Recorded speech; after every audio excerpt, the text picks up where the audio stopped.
আসসালামু আলাইকুম। গণজাগরণ কণ্ঠ টিভির পক্ষ থেকে সবাইকে স্বাগতম। আপনাদের সাথে আছি আমি মোহাম্মদ শুভ।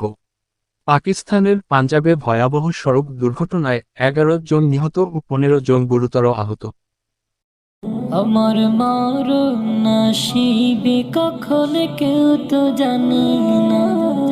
আমার মরণ নসিবে কখন কেউ তো জানে না।